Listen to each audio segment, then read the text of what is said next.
कार्तिक शुक्ल पक्ष की चतुर्दशी के दिन वैकुंठ चतुर्दशी रहती है। इस बार 26 नवंबर 2023 रविवार के दिन वैकुंठ चतुर्दशी का व्रत रखा जाएगा। ये चतुर्दशी कार्तिक पूर्णिमा के पहले और देवउठनी एकादशी के बाद आती है। इस चतुर्दशी का खास महत्व माना गया है। पुराणों में इसको लेकर 3 कथाएं मिलती हैं। इस दिन भगवान शिव और विष्णु की पूजा करने से दोनों देव प्रसन्न होते हैं। इस दिन पूजा पाठ जप एवं व्रत करने से श्रद्धालु को वैकुंठ की प्राप्ति होती है। वैकुंठ चतुर्दशी की कथा पढ़ने से 14,000 पाप कर्मों का दोष मिटता है। चतुर्दशी के देवता हैं भगवान शंकर। इस तिथि में भगवान शंकर की पूजा करने और व्रत रखने से मनुष्य समस्त ऐश्वर्य को प्राप्त कर बहुत से पुत्रों एवं प्रभु धन से संपन्न होता है। ये तिथि चंद्रमा ग्रह की जन्म तिथि भी है। चतुर्थी तिथि को मूल रूप से शिवरात्रि होती है, जिसे मासिक शिवरात्रि के नाम से भी जाना जाता है। आज की वीडियो में हम वैकुंठ चतुर्दशी की व्रत कथा आपके सामने प्रस्तुत करने जा रहे हैं। उम्मीद करती हूँ कथा का पूरा फल लेने के लिए आप कथा को शुरू से लेकर अंत तक जरूर श्रवण करेंगे। ओम नमः शिवाय। ब्रह्मा जी ने कहा, मैं वैकुंठ चतुर्दशी नामक व्रत की महिमा का संक्षेप में वर्णन करता हूँ। इसका वर्णन पूर्व में वलाखिल्यस ने किया है। ये बात सुनकर वलाखिल्य ने कहा, कृतयुग में कार्तिक माह के शुक्ल पक्ष के 14वें दिन वैकुंठ के भगवान वाराणसी आए। जब रात का चौथा पहर बाकी था, तब उन्होंने मणिकर्णिका में स्नान किया। वे अपने साथ 1000 स्वर्ण कमल लेकर बड़ी भक्ति के साथ शिवजी के साथ शिव की पूजा करने लगे। विश्वेश की पूजा करने के बाद वे कमलों से पूजा करना चाहते थे। उन्होंने 1000 कमल गिने, जिनमें से एक शिव के नाम के लिए था। उसके बाद वास्तविक पूजा उनके द्वारा शुरू की गई। शिव उसकी भक्ति की परीक्षा लेना चाहते थे। कमलों में से एक कमल हर ने गुप्त रूप से ले लिया। तब विष्णु ने अपनी पूजा शुरू की। एक के बाद एक कमलों की कमी हो गई। उसने उसे इधर उधर ढूंढा, परंतु कमल कहीं भी नहीं मिले। उन्होंने एक क्षण के लिए मन ही मन सोचा, क्या मैंने कमल गिनने या नाम सुनने में गलती की है? फिर उसने इस प्रकार सोचा, नाम लेने में तो कोई भूल नहीं हुई, कमल गिनने भी नहीं हुई। उन्होंने फिर इस प्रकार सोचा, मैंने शुरू में ही 1000 कमलों से पूजा करने का संकल्प लिया था। जब कमल एक से छोटा होगा तो महादेव की पूजा कैसे की जाएगी? अगर मैं एक लाने जाऊंगा तो मुझे लगातार बैठे रहने का नियम तोड़ना पड़ेगा। अब क्या करना चाहिए? इस प्रकार भगवान हरि उस समय उस विचार से चिंतित थे। हे महान ऋषियों, उनके मन में एक उपाय सूझा।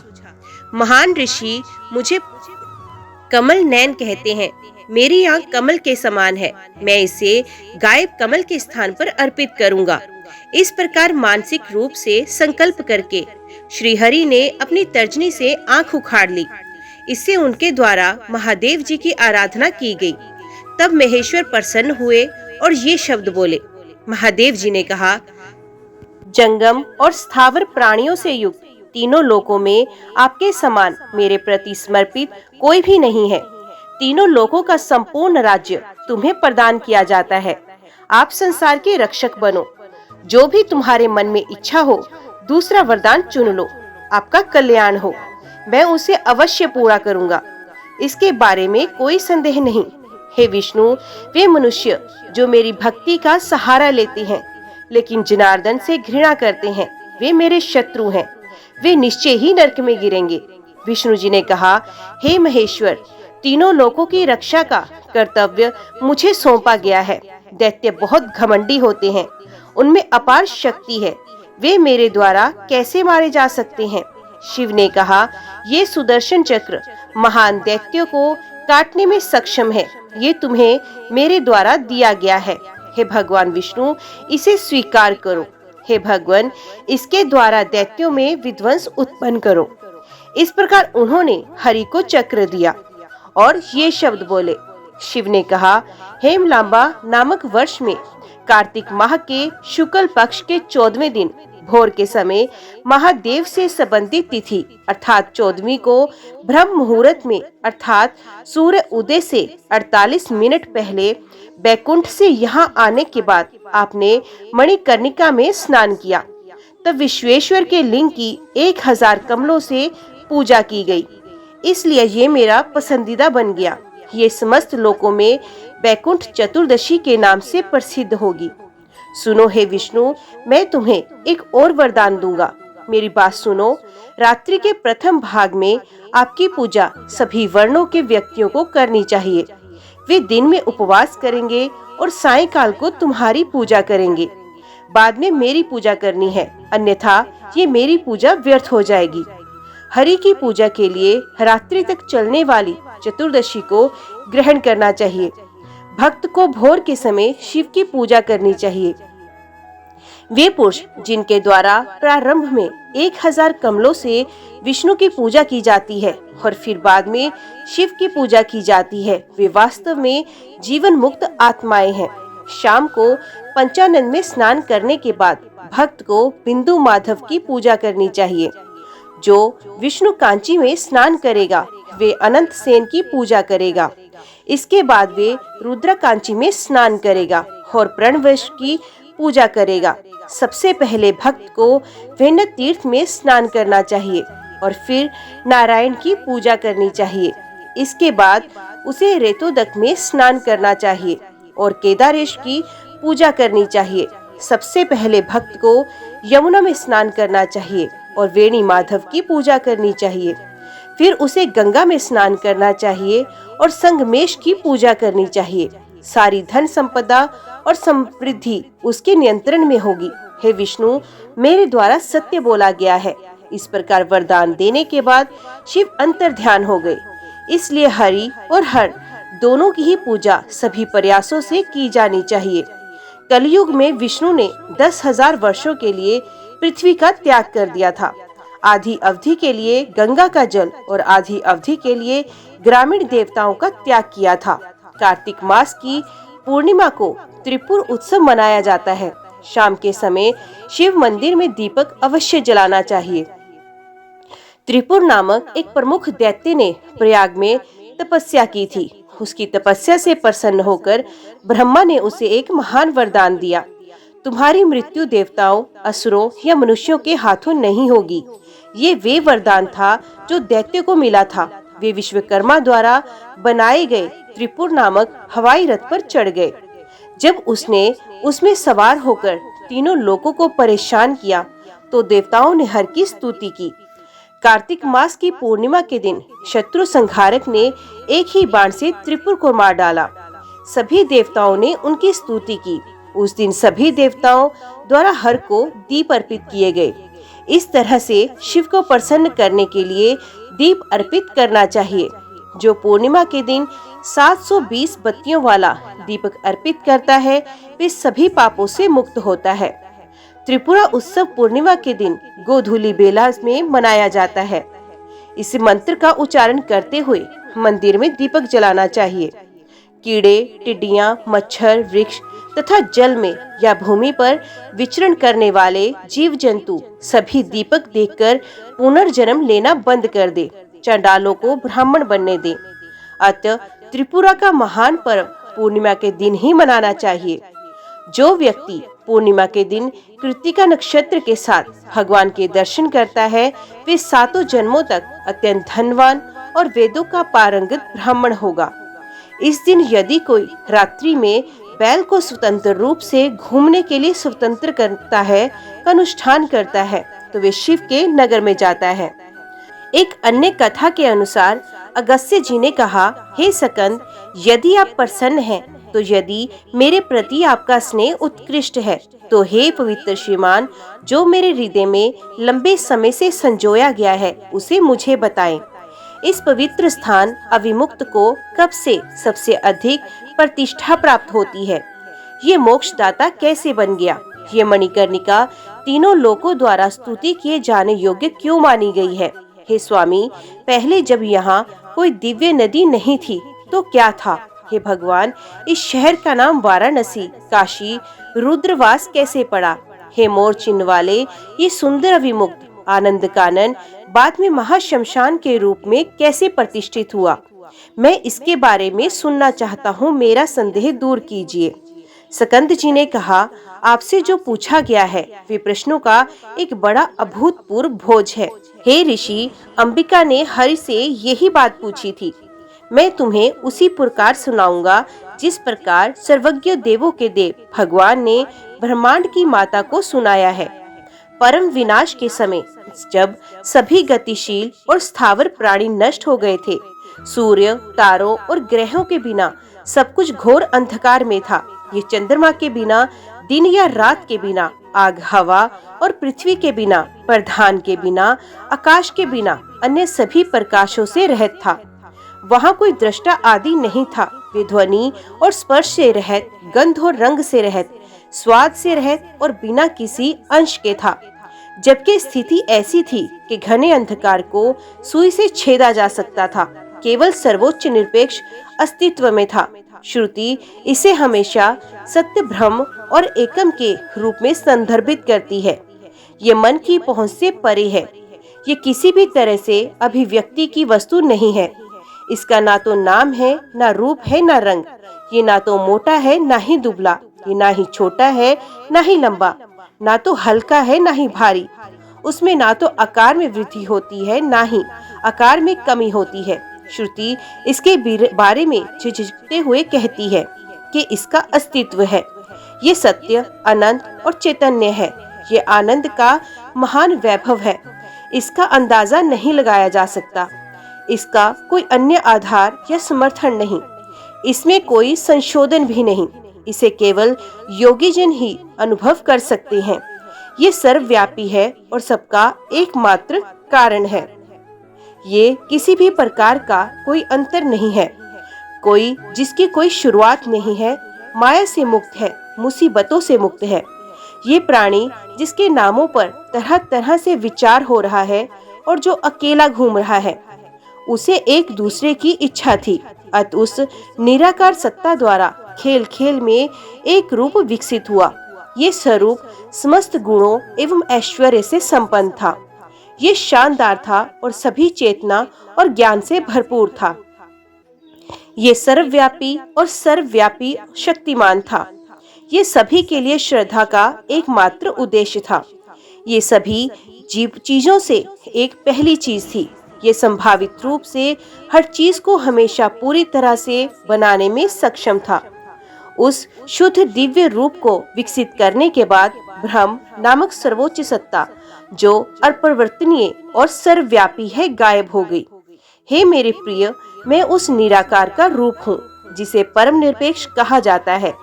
आधुनिक और प्राचीन दोनों ही विद्वान मुझे ईश्वर कहते हैं। इसके बाद मेरे ही शरीर से एक प्राणी उत्पन्न हुआ जो मेरे व्यक्तित्व से अलग नहीं होता और अकेला होते हुए भी अपनी इच्छा अनुसार घूमता रहता था। ये तुम ही हो जिसे मैंने बनाया है। वे तुम्हें प्रकृति और प्रधान कहते हैं। सबसे बड़ी माया, सभी गुणों के स्वामी, बुद्धि तत्व की माता, बिना किसी विकृति या संशोधन के। इसके साथ ही ये पवित्र स्थान भी मेरे द्वारा, आदि पुरुष द्वारा शाश्वत काल के रूप में बनाया गया था। आपकी संगति में शक्ति, सकंद जी ने कहा, उस शक्ति को प्रकृति कहा जाता है। ये पुरुष महान ईश्वर है। हे घड़े में जन्मे ऋषि, उस पवित्र स्थान को शिव और शिव द्वारा कभी नहीं छोड़ा जाता, जिनके पास परम आनंद का रूप है और जो उस पवित्र स्थान में क्रीड़ा करते हैं। इसका विस्तार 5 क्रोश तक का है। ये उनके ही पैरों के तलवों से उत्पन्न हुआ और आनंद स्वरूप है। वे महाप्रलय के समय भी उस पवित्र स्थान को नहीं छोड़ते। अत वे जानते हैं कि वे अविमुक्त है। इस पवित्र स्थान का निर्माण ईशा ने अपनी पवित्र क्रीड़ा के उद्देश्य से किया था, जब ना तो पृथ्वी का क्षेत्र था, ना ही जल की रचना थी। ये है पवित्र स्थान का रहस्य। हे कुम्हार में जन्मे ऋषि, कोई नहीं जानता। केवल नश्वर नेत्र से संपन्न किसी नास्तिक को इसका उल्लेख कभी नहीं करना चाहिए। ये विश्वास करने वाले और नम्र मनुष्य पर प्रकट हो। समय के 3 पहलुओं को जानने की दृष्टि रखने वाला व्यक्ति शिव के भक्त को एक शांत व्यक्ति के लिए जो मुक्त होने की तीव्र इच्छा रखता है तब से ये पवित्र स्थान अविमुक्त कहलाता है। ये शिव और शिवा के लिए छैया निरंतर आनंद के स्थान के रूप में कार्य करता है। मोक्ष दिलाने वाले इस पवित्र स्थान के अस्तित्व की कल्पना उन मूर्ख लोगों द्वारा की जा सकती है जो शिव और शिवा के अस्तित्व को स्वीकार करते हैं। यहाँ तक कि योग और अन्य साधनों से भली भांति परिचित व्यक्ति को भी महेश को प्रसन्न किए बिना, काशी के दर्शन किए बिना मुक्ति नहीं मिलती। इस पवित्र स्थान को सबसे पहले पिनाक धारण करने वाले भगवान ने आनंद वन नाम दिया था, क्योंकि ये आनंद का कारण था। बाद में इसका नाम अविमुक्त रखा गया। उस आनंद कानन के सभी लिंगों को आनंद के रूप में बल्बनुमा जुड़ के अंकुर के रूप में जाना जाता है। इस प्रकार हे कुम्हार में जन्मे ये अविमुक्त के नाम से प्रसिद्ध हुआ। इसी प्रकार मैं तुम्हें बताऊंगा कि मणिकर्णिका कैसी अस्तित्व में आई। पूर्व में जब शिव और शिवा इस आनंद वन में खेल रहे थे, वे जन्मे ऋषि, उनकी इच्छा थी कि एक और अस्तित्व बनाया जाना चाहिए। जब उस प्राणी पर महान बोझ निहित होगा तो हम अपनी इच्छा अनुसार आगे बढ़ेंगे। हम केवल काशी के नियमित निवासियों को ही मोक्ष प्रदान करेंगे। वही सब कुछ बनाता है, वही रक्षा करता है और वही अंत में सब कुछ छीन लेता है, और वे समस्त वैभव और समृद्धि का भंडार है। उनकी कृपा से हम चिंतित विचारों के ज्वार से उद्वेलित होने वाले विशाल सागर रूपी मन को स्थिर करके आनंद कानन में सुख पूर्वक रहेंगे। इसके रत्नों में सत्गुण, घड़ियाल में तमस गुण और मूंगा चट्टानों में रजस गुण है। जो विचारों से परेशान है और जिसकी मानसिक गतिविधि बिखरी हुई है, उसमें खुशी कहाँ है। इस प्रकार संकल्प करने के बाद ब्रह्मांड की माता चेतना की प्रकृति, ब्रह्मांड के निर्माता धुर्जटी ने अपनी अमृत प्रवाहित आंख को अपने बाएं अंग के ऊपर से गुजारा। वहां से तीनों लोकों में सबसे सुंदर विशेषताओं वाला एक व्यक्ति प्रकट हुआ। हे ऋषि, वे शांत और सत्व गुण से संपन्न था। राजसी गहराई में उसने शक्तिशाली महासागर को भी पीछे छोड़ दिया। वे जितने अद्वितीय थे उतने ही सहनशीलता से भी संपन्न थे। वे नीलमणि के समान शोभायमान थे। वे कमल के समान उत्कृष्ट नेत्रों वाला अत्यंत तेजस्वी था। वे अच्छे रंग के चमकीले रेशमी वस्त्र पहने हुए थे। उसकी शक्तिशाली क्रूर भुजाओं ने उसे तेजस्वी बना दिया। उनकी गहरी नाभि से अत्यंत सुंदर सुगंध वाला एक उत्कृष्ट कमल निकला। वे समस्त सद्गुणों का एकमात्र धाम था। वे समस्त कलाओं का प्रधान भंडार था। वे सभी में सबसे उत्कृष्ट था, इसलिए उन्हें पुरुषोत्तम के नाम से जाना जाता है। उस महान पुरुष को परम महानता से अलंकृत देखकर महादेव जी ने कहा, हे अच्युत, महाविष्णु बनो। वे तुम्हारा निश्वास होगा, उनसे तुम्हें सब कुछ समझ में आ जाएगा। वेदों में बताए गए तरीके से सब कुछ उचित तरीके से करें। ब्रह्मांडीय बुद्धि के स्वरूप विष्णु से कहने के बाद महान ईशान रुद्र शिव के साथ आनंद कानन में प्रवेश कर गए। इसके बाद भगवान विष्णु ने सर झुकाकर उस आदेश को स्वीकार किया। थोड़ी देर के लिए ध्यान किया और तपस्या करने का संकल्प लिया। हरि ने अपने चक्र से एक सुंदर कमल तालाब खोदकर उसे अपने अंगों से निकलने वाली पसीने की बूंदों से भर दिया। वहां चक्र पुष्करणी के तट पर वे खंबे की भांति निश्चल खड़ा रहा और 50,000 वर्षों तक कठोर तपस्या की। उन्हें आंखें बंद करके और तपस्या के दौरान धधकते हुए निश्चल देखकर भगवान ईश मृदनी के साथ मृद ने ऋषिकेश से बार बार सर हिलाते हुए कहा, ओह, तपस्या की अद्भुत महिमा, मन का धैर्य कितना अद्भुत है। अहो, ये अद्भुत अग्नि बिना ईंधन के निरंतर धधक रही है। हे महाविष्णु, आपकी तपस्या बहुत हो गई। हे महानों में श्रेष्ठ, आप वरदान मांगो। मृत के इस बारंबार कथन को पहचानकर चतुर्भुज भगवान ने अपनी कमल जैसी आंखें खोली और खड़े हो गए और बोले, हे देवों के देव, हे महान भगवान और दिव्य प्राणियों में प्रमुख, यदि आप प्रसन्न हैं तो मैं आपको सदैव भवानी के साथ देखना चाहता हूँ। हे चंद्रमाधारी, मुझे दिया जाने वाला वरदान ऐसा है कि मैं अपनी सभी गतिविधियों के साथ समय आपको हर जगह आगे बढ़ते हुए देख सकूं। काली मधुमक्खी के समान मेरा मन भटकना बंद कर दे और आपके चरण कमलों से निकलने वाले शहद के लिए उत्साहित हो। इसे अत्यंत स्थिर रहने दे। श्री शिवा ने कहा, रे ऋषिकेश, हे जनार्दन, सब कुछ वैसा ही हो जैसा आपने कहा। मैं तुम्हें एक और वरदान दूंगा। हे श्रेष्ठ व्रतों में से एक, इसे सुनो। तुम्हारी इस तपस्या की निरंतर वृद्धि देखकर मैंने सर्पों वाला सर हिला दिया। उस हरकत के परिणाम स्वरूप मेरी रत्न जड़ित बाली नीचे गिर गई। वे रत्नों से जड़ा हुआ था और दिखने में सुंदर था। इसका नाम मणिकर्णिका रखा जाए।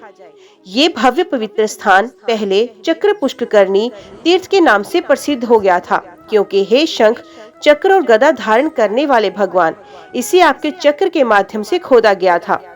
जब से मेरे कान से मणिकर्णिका इसमें गिरी, तब से ये इस संसार में मणिकर्णिका नाम से प्रसिद्ध हो गई।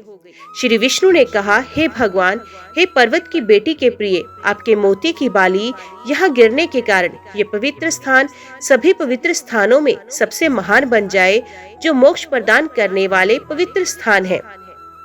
हे पराक्रमी भगवान, चूंकि वे तेज जिसका पर्याप्त रूप से वर्णन नहीं किया जा सकता यहाँ चमकता है, इसलिए इसके लिए एक और नाम काशी प्रसिद्ध हो। हे प्रभु, मैं एक और वरदान भी चुनता हूँ।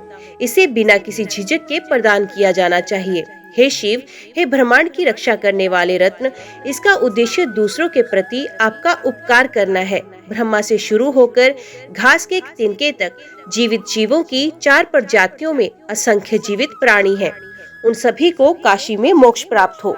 हे शंभु, रतन जड़ित कुंडिल के इस पवित्र तीर्थ में जो लोग धार्मिक अनुष्ठान करते हैं, उन्हें उसी प्रदर्शन से लाभ होता है। संस्कार है संध्या प्रार्थना, पवित्र स्थान, जप, होम, वेदों का उत्कृष्ट अध्ययन, तर्पण, चावल के गोले का प्रसाद, देवताओं की पूजा, कई समततु बलिदान, गायों का उपहार, भूखंड, भूमि, तिल के बीज, सोना, घोड़ा, रोशनी, पके हुए चावल, वस्त्र, आभूषण, विवाह में कुंवारी कन्या देना, प्रोत्सर्ग संस्कार, वृषोत्सर्ग संस्कार, लिंग की स्थापना आदि। भक्त एहसास होता है कि जीवन क्षणभंगुर है। अत्यधिक बुद्धिमान होने के नाते वे जानता है कि खतरे व्यापक हैं और धन क्षणिक है। जो लोग इन सभी संस्कारों को करते हैं, उन्हें उन पवित्र संस्कारों के फल के रूप में शाश्वत मुक्ति प्राप्त हो। वे अन्य संस्कार भी उत्तम तथा श्रद्धा पूर्वक किए हुए मोक्ष प्रदान करने वाले हो। मृत्यु तक उपवास को छोड़कर कोई भी आत्महत्या में शामिल नहीं होगा। हे ईशान, वे संस्कार परम मोक्ष का कारण बने। किसी अन्य अवसर पर भी कोई श्रेष्ठ अनुष्ठान करने के बाद भक्त को ना तो इसका घमंड करना चाहिए, ना ही पछताना चाहिए। हे ईशा, आपके आशीर्वाद से वे सभी पवित्र संस्कार यहाँ चिरस्थायी फल प्रदान करें। हे ईश्वर, आपकी कृपा से उससे संबंधित हर चीज कभी न खत्म होने वाली लाभकारी हो। हे सदाशिव, ये पवित्र स्थान अपने प्रणाम में जो कुछ भी मौजूद है, अस्तित्व में था और बाद में भी मौजूद रहेगा, उससे भी अधिक शानदार हो। जैसे हे सदाशिव आपसे श्रेष्ठ कुछ भी नहीं, वैसे ही इस आनंद वन से बड़ा और बेहतर कुछ भी नहीं। सांख्य ज्ञान योग के बिना, जीव और ब्रह्म की पहचान के बिना, व्रतदान आदि के बिना सभी जीवित प्राणियों को मोक्ष मिले। काशी में मरने वाले को मोक्ष की दीक्षा दी जाए। काशी की 5 क्रोश सीमाओं के भीतर मरने वाले खरगोश, मच्छर, कीड़े, टिड्डियां, घोड़े या सांप भी मोक्ष प्राप्त करे। काशी में रहने वाले उन श्रेष्ठ पुरुषों के पापों का नाश हो। वे सदैव कृतयुग, उत्तरायण और महोदय का आनंद ले। हे 3 आंखों वाले भगवान, हे सदाशिव, ये पवित्र स्थान श्रुतियों में वर्णित सभी पवित्र और पवित्र चीजों से कहीं बेहतर हो। काशी में गायत्री मंत्र का 1,00,000 बार जाप करने से हर किसी को वे पुण्य प्राप्त हो, जो चारों वेदों के अध्ययन से प्राप्त होता है।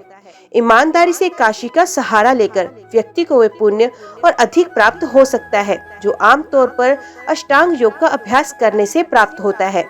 आनंद कानन में एक दिन के उपवास के माध्यम से ये पुण्य अर्जित किया जाए, जो आमतौर पर कृष्ण चंद्रायन और अन्य संस्कारों के माध्यम से प्राप्त होता है। काशी में 1 वर्ष तक नंगी भूमि पर लेटने के अनुष्ठान से वे लाभ और मोक्ष प्राप्त होता है, जो 100 वर्षों तक अन्यत्र तपस्या करने से प्राप्त होता है।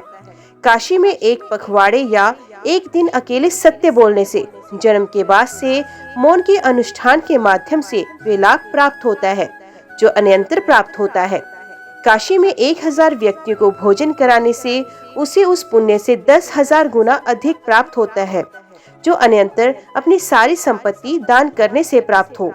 यहाँ केवल 5 रातों के लिए मणिकर्णिका का सहारा लेने से वे लाभ हो जो मुक्ति प्रदान करने वाली सभी अन्य पवित्र स्थानों का सहारा लेने का फल कहा जाता है।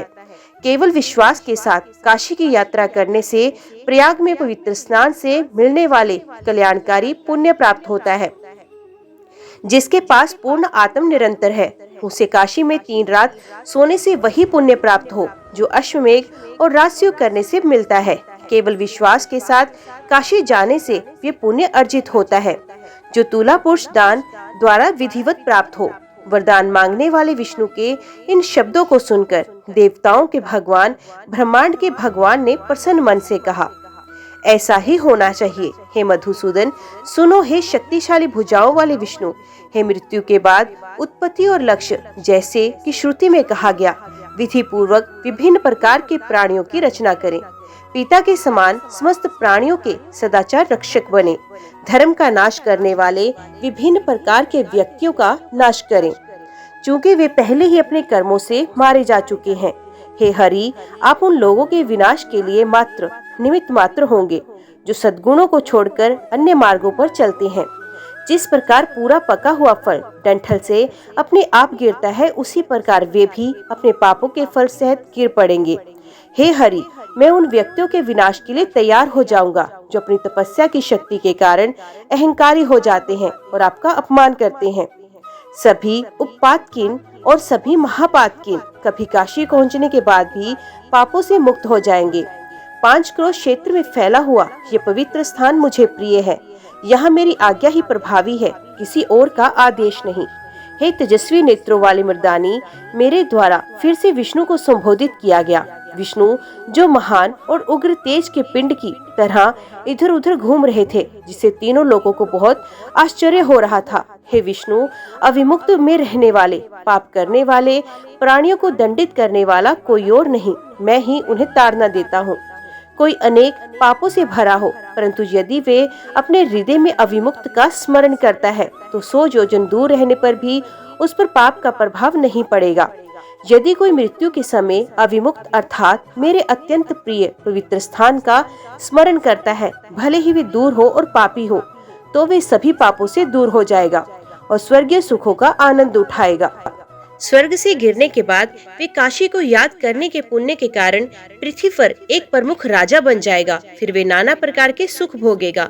फिर वे अविमुक्त तक पहुंचेगा और उस पुण्य कार्य के कारण मोक्ष प्राप्त करेगा। हे पवित्र मुस्कुराहट वाले, अगर आप कोई यहाँ लंबे समय तक अच्छी तरह से नियंत्रित मन और इंद्रियों के साथ रहता है, लेकिन भाग्य के अनुसार उसकी मृत्यु कहीं और होती है, तो वे भी स्वर्गीय सुखों का आनंद उठाएगा और फिर उसी रूप में जन्म लेगा। पृथ्वी का एक महान शासक, इसके बाद वे काशी आएंगे और मुक्ति प्राप्त करेंगे।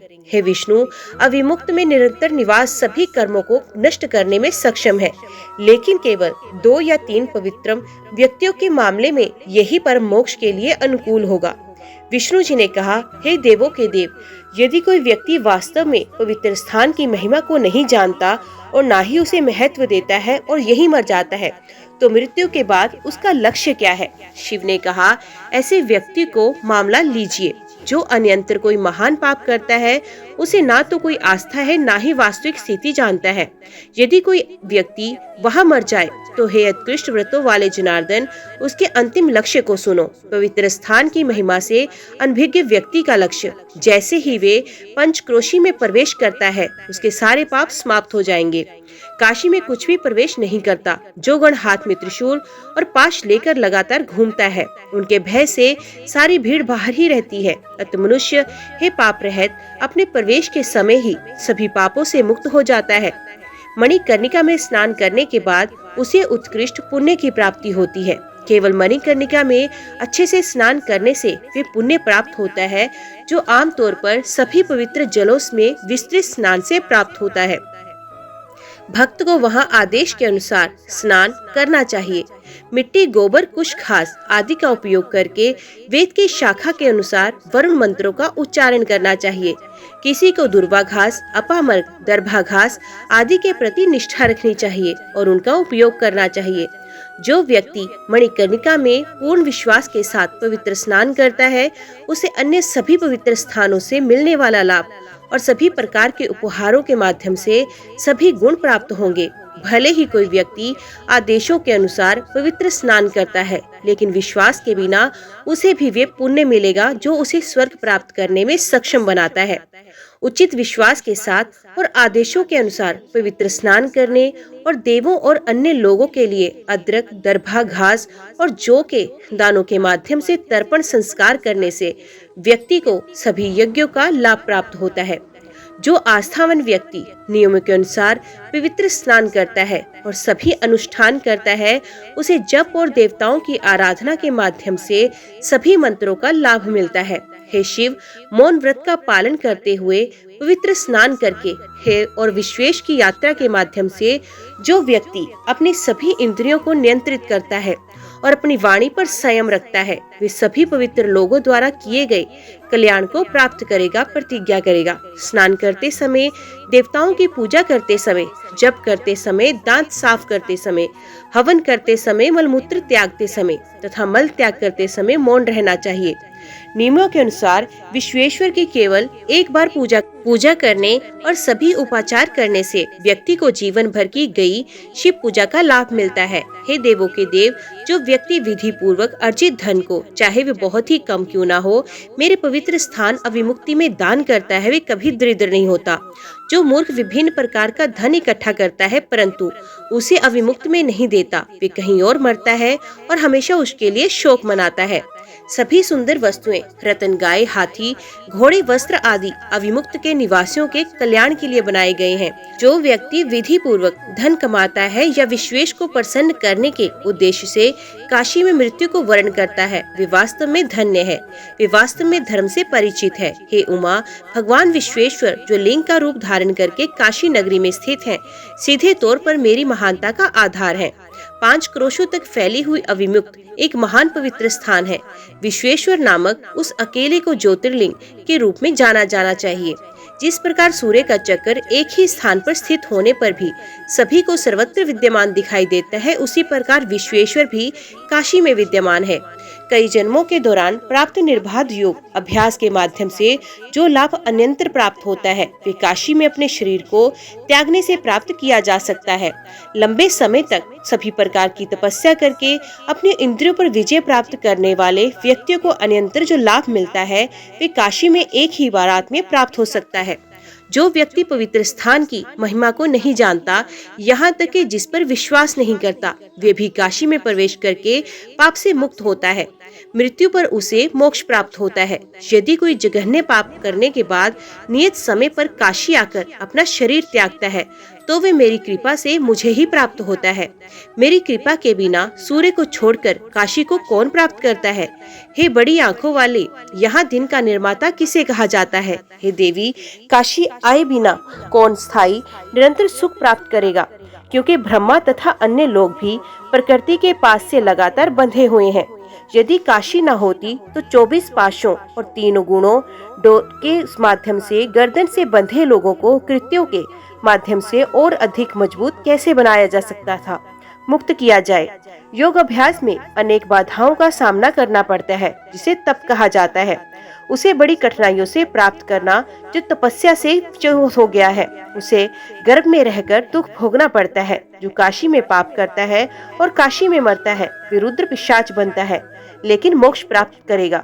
जो प्राणी काशी में संयोग वश मर जाए, उनके नरक में गिरने का कोई सवाल नहीं, भले ही वे पाप करने वाला रहे हो, क्योंकि मैं उन्हें दंड देने वाला और नियंत्रक हूँ। ये समझने के बाद ये भौतिक शरीर नष्ट होने वाला है। गर्भ में भोगे हुए कष्टों को याद करने के बाद मनुष्य को समृद्ध साम्राज्य को भी त्याग देना चाहिए और स्थायी रूप से काशी का सहारा लेना चाहिए। अप्रत्याशित रूप से यम के भयानक दूत किसी पर आ सकते हैं और उसे पाशों से जकड़कर मार सकते हैं। अतः मनुष्य को शीघ्र ही काशी का आश्रय लेना चाहिए, जहाँ पापों से डर नहीं, यम से डरने की जरूरत नहीं और जहाँ दोबारा गर्भ में रहने से डरने की जरूरत नहीं, वहाँ कौन काशी का सहारा नहीं लेगा। मृत्यु आज, कल या परसों भी आ सकती है। जब तक मृत्यु में कुछ देरी या राहत हो, तब तक व्यक्ति को काशी का सहारा लेना चाहिए। यदि मृत्यु मनुष्य को घेर लेती है तो एक और जन्म होता है और परिणाम स्वरूप मृत्यु होती है। इसलिए एक समझदार व्यक्ति को काशी का सहारा लेना चाहिए, जहाँ पुनर्जन्म नहीं होता। पुत्र निवास और पत्नी के रूप में वैष्णवी माया को त्याग कर व्यक्ति को काशी का सहारा लेना चाहिए, जो भव सागर को पार कराती है। सकन जी ने कहा, किसी को अपने मन में ऐसा नहीं सोचना चाहिए कि मैं जवान हो गया, मौत मुझसे कोसों दूर है। मृत्यु देवता के भैंसे के गले में बधी घंटी की आवाज अवश्य सुनाई देनी चाहिए। अधिक परिश्रम ना करते हुए समझदार मन वाले व्यक्ति को शीघ्र ही अपनी जर्जर झोपड़ी त्याग कर धुरझटी नगर में चले जाना चाहिए। व्यास जी ने कहा, हे सूत, समस्त पापों का नाश करने वाली ये कथा अगस्त्य को सुनाकर स्कंद ने पुण्य कहा। ओम नमः शिवाय।